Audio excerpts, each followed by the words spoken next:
That's right, Brian. We're with Jeff Weaver. This is the campaign manager for Bernie Sanders. So we've been talking all night, Jeff. We've been talking all night about the delegate math for Bernie Sanders. And so there's the super delegates. Let's forget those. Let's talk about the pledged delegates. First, let's just, what you see here, these are the states to come and the delegates left. But let's set this up for people back home. So based on our NBC math we had coming into tonight, now, the state of Washington, this gets complicated. We haven't added the delegates. You guys won big there. Yeah. Let's estimate you guys are still going to pick up 35 there. We think you came into tonight down about 210 in the pledged delegate category. Now, you're going to lose New York tonight. We're not sure what the exact breakdown is going to be. Tell me if this is fair. Why don't we estimate for the purposes of this conversation, you guys are going to lose 25 delegates net tonight. Okay, so 235. You need to make up 235 pledged delegates in these states with this number of delegates in each. Just take me through what you see here that tells you can erase that. Well, I mean, I think if you look, I mean, obviously the big state here is California. I mean, a big win there, get you a lot of delegates. Oregon is a state that should be very, very good for the senator. These states, you know, we've won all the states around these states, so these states would seem to be prime territory for the senator. You know, the senator's been increasingly doing well with Latino voters in states across the country. So New Mexico certainly in play. Indiana, a state that he's going to do well in. It's possible to run all of these states. New Jersey has a lot of delegates. I mean, it's just a lot. If you look at a lot of delegates on the board, 235. I mean, that's only half the number in one state.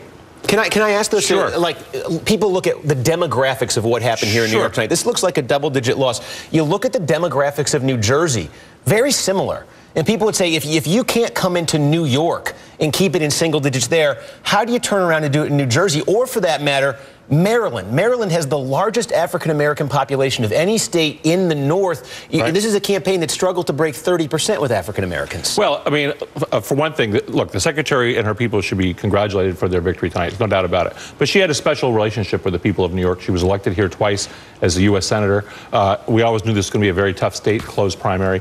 So the fact that, you know, she did very, very well in New York doesn't necessarily mean the same thing in these other states. The rest of the New England states we should do well in. Again, New Jersey is a state where I think we are doing very well right now. When you look a week from tonight, we're going to be talking about Pennsylvania, Maryland, Delaware, Connecticut, Rhode Island. With the loss in New York, with the 235 or so pledged delegate gap, is it fair to say you are in must-win territory in all of these states? No, I don't think you have to win all of them. But look, I think you have to win.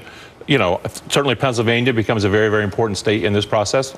We're doing very well there. Certainly our internal polls and some of the are much better than some of the public polls that are out there. So we should do very, very well there. You know, when we get past the 26th, you go into May, you got one state a week. I think we have the possibility of winning every single state in that month, every single week in that month. And then again, on June 5th or June 7th is that's the big day. You know, we're going to have New Jersey, California, and a bunch of other states. Let me just ask you this, because the Clinton people would come back with this. We're looking at all the delegate math here. So let's say you somehow did erase the 235 and you got ahead in the pledge again. What you hear from the Clinton people is, she's still winning the popular vote. You guys want to be able to tell the superdelegates, hey, the people are on our side. You have no choice but to do it as well. The Clinton people say, even if you do that, the popular vote still goes to Hillary Clinton. Well, right. But, of course, that popular vote doesn't include what's happened in all the caucus states. So those votes are not included in that popular vote total, which brings down the number substantially.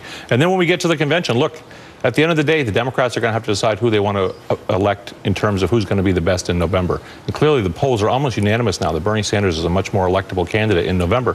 It's very important, I think, for Democrats. You know, the other thing that's not that you haven't pointed out is we picked up a number of delegates. A lot of these caucus states have a sort of iterative process where there's a county convention and a state convention, and we've done a very good job at picking up additional delegates at each one of those levels. We picked up delegates in Nevada. We're going to pick up delegates, I believe, in Iowa. Washington State, even though we won 70-30, the outcome in delegates eventually could become 80-20, or I mean, even in a really big turnout in Washington State, we could sweep the delegates in Washington State. So there's a lot of opportunities to pick up delegates in the caucus process as well. Let me ask you this, though. Is this a fair statement? The popular vote and the pledged delegate count. If you are not leading at least one of those counts when June 7th finishes up, when we finish this primary process, you don't have a claim to get those superdelegates to flip their sides. Are you still going to try to flip superdelegates if you're not winning one of those? I don't think that that's the case. Look, we're going to go to the convention. It is extremely unlikely that either candidate will have the requisite number of pledged delegates to get to this number. Right? So it is going to be an election determined by the superdelegates. And superdelegates are largely elected officials party who are party actually, they're leaders. overwhelmingly right now with Hillary Announced Clinton. for Clinton. So the Announced question for is, Clinton. if you guys can't come to them and say, we won the pledged delegate count, you have to honor the will of the people. If you can't come to them and say, we won the popular vote, you have to honor the will of the people. If these superdelegates already want to be with Hillary Clinton and they can say, hey, she won the popular vote, hey, she won the pledged delegate vote, how can you flip them after the primaries? Well, because they're going to want to win in November. And if the polling continues to show that Bernie Sanders is a much stronger candidate in the general election, and that's for a few reasons, right? He brings a lot of young people into the process who might otherwise participate. He is extremely popular with independent voters. If you look at when you have open caucuses and open primaries, he wins independents 65-35, 70-30. And in November, only about a quarter of the population is Democrats.